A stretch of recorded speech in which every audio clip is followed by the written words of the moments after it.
കായിക വകുപ്പ് സംഘടിപ്പിക്കുന്ന ലഹരി വിരുദ്ധ പ്രചാരണ യാത്ര എറണാകുളം ജില്ലയിൽ പര്യടനം നടത്തി. കേരള സ്പോർട്സ് കൗൺസിലിന്റെ സഹകരണത്തോടെ സംഘടിപ്പിക്കുന്ന യാത്രയ്ക്ക് നേതൃത്വം നൽകുന്നത് മന്ത്രി വി അബ്ദുറഹ്മാനാണ്. Kick drugs say yes to sports എന്ന സന്ദേശവുമായാണ് മന്ത്രി വി അബ്ദുറഹ്മാന്റെ നേതൃത്വത്തിൽ ലഹരി വിരുദ്ധ പ്രചരണ യാത്ര സംഘടിപ്പിച്ചിട്ടുള്ളത്.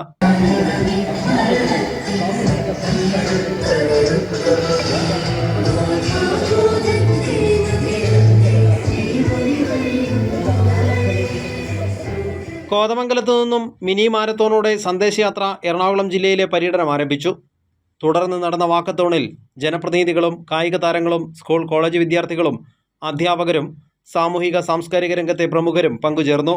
കളിക്കളം വീണ്ടെടുക്കൽ പരിപാടിയുടെ ഭാഗമായി പുത്തൻകുരിശ് കാളവയൽ ഗ്രൗണ്ടിലും കളമശ്ശേരി കൂനന്തൈ ഗ്രൗണ്ടിലും മന്ത്രി എത്തിയിരുന്നു. ഉച്ചതിരിഞ്ഞ് എറണാകുളം ടൗൺ ഹാളിൽ കായിക താരങ്ങളുമായി മന്ത്രിയുടെ മുഖാമുഖം പരിപാടിയും നടന്നു.